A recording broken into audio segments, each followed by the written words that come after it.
Salam, selamat pagi buat seluruh keluarga dan anak-anak kerajaan sorga. Di ayat yang saya bagikan di Kejadian 11 itu adalah kisah terbangunnya Menara Babel. Menara Babel perlu kita ketahui bahwa adalah bangunan yang Tuhan tidak kehendaki. Kenapa saya katakan seperti demikian?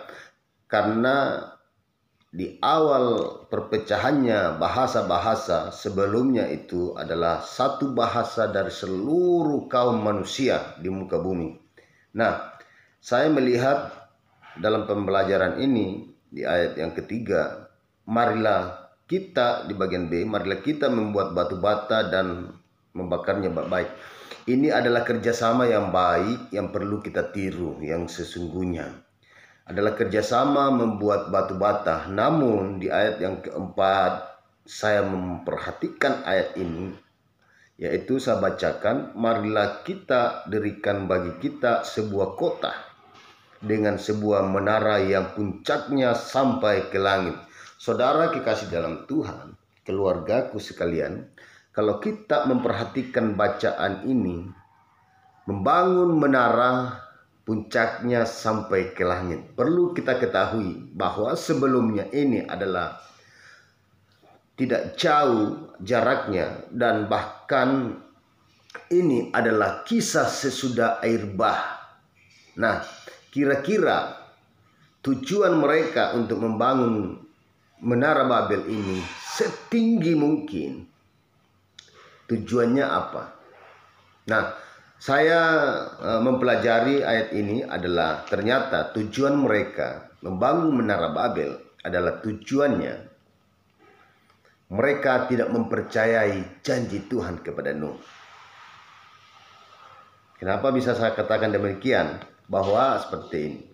Setelah air bah, Allah berfirman, kalau kita baca di ayat yang ke-9, air bah ini tidak akan ada lagi untuk menghapus manusia, memusnahkan manusia. Dan mereka ternyata tujuan untuk membangun Menara Babel ini, mereka ragu akan janji Tuhan.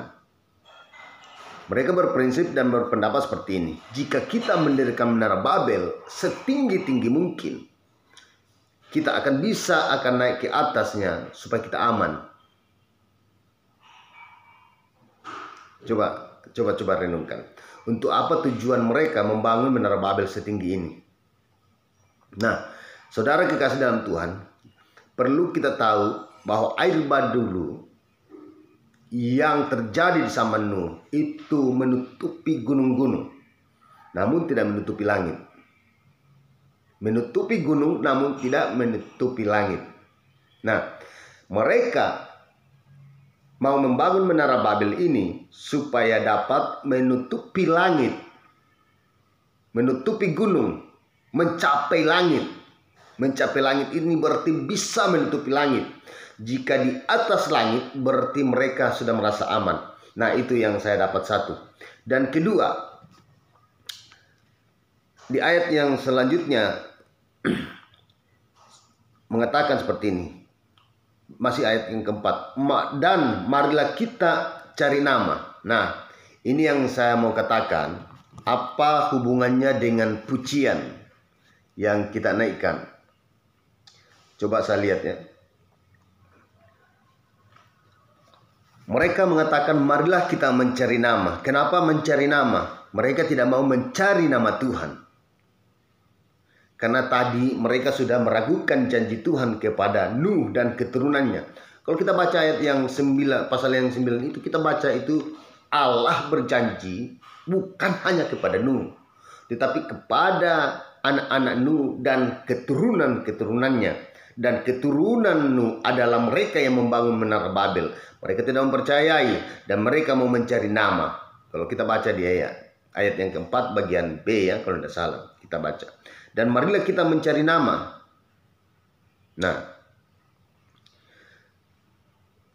mereka tidak membutuhkan yang dinamakan nama Tuhan.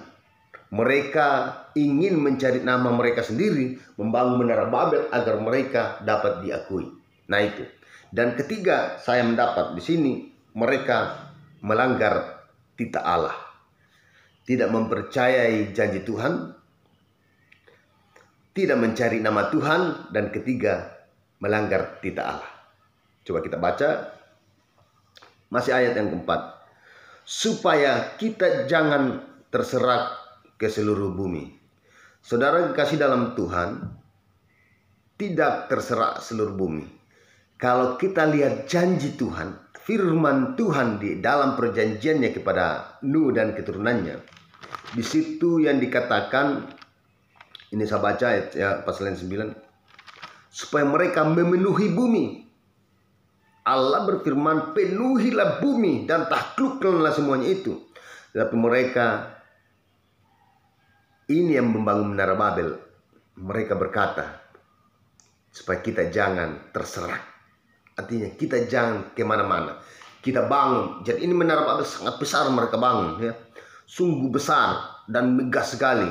Karena dia harus luas, ya mungkin kurang lebih hasil luas dengan kota Makassar seperti itu. Mereka bangun bahkan mungkin lebih luas. Nah, apa hubungannya dengan pujian tadi? Nah, kalau pujian yang saya bagikan di atas itu saya membaca dengan teksnya yang paling akhir kalau tidak salah, pencapaian hidupku dan jerih lelahku adalah tentang Yesus. Nah, saudara kekasih di dalam Tuhan Yesus Kristus, kalau kita menaikkan pujian ini sangat luar biasa. Kenapa ini apa kata-katanya, pujian ini sangat menyentuh saya. Makanya saya senang sekali dengan pujian ini yang dibawakan saudara kami di sini di GBI Home di Palopo, yaitu saudara F. Dayat. Ini sangat luar biasa sekali. Saya biasa menangis. Nah, mereka membangun Menara Babel bukan adalah tentang Yesus, bukan tentang Tuhan, tapi mereka mencari namanya sendiri, membangun tujuannya, mencapai tujuannya, mencapai hidup mereka, mencapai tujuan, dan jerilah mereka hanya untuk nama mereka sendiri. Nah, apa hubungannya saya lihat di sini? Nah, ini kita lihat, ini sungguh luar biasa ini pujian. Meskipun semua direnggut dariku, namun yang tetap tinggal teguh hanyalah Yesus, hanyalah Tuhan. Nah, terus di ayat yang pencapaian hidupku, bukan pencapaian yang mereka tadi membangun Menara Babel agar membuat nama, mereka sudah mencapai bangunan mereka dan membuat nama sendiri, mencari nama sendiri seperti itu. Nah, ini sangat luar biasa, konek sekali dengan pujian ini. Mencapai di sini yang dikatakan pujian, pencapaian hidup dan jerih lelahku adalah tentang Yesus. Nah, saudara dikasih dalam Tuhan, marilah kita mengerjakan segala sesuatu berjerih lelah, apapun itu, berjerih lelah, bekerjalah, pelayananlah, berusahalah, berbisnislah sampai engkau mencapai tujuanmu, tetapi di dalam Tuhan.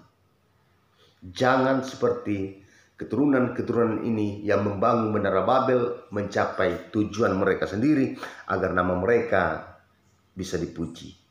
Terima kasih, mungkin itu yang saja yang bisa saya bagikan di pagi hari ini. Tuhan Yesus berkati, tetaplah belajar, membaca, dan merenungkan kebenaran firman Tuhan dalam nama Tuhan Yesus.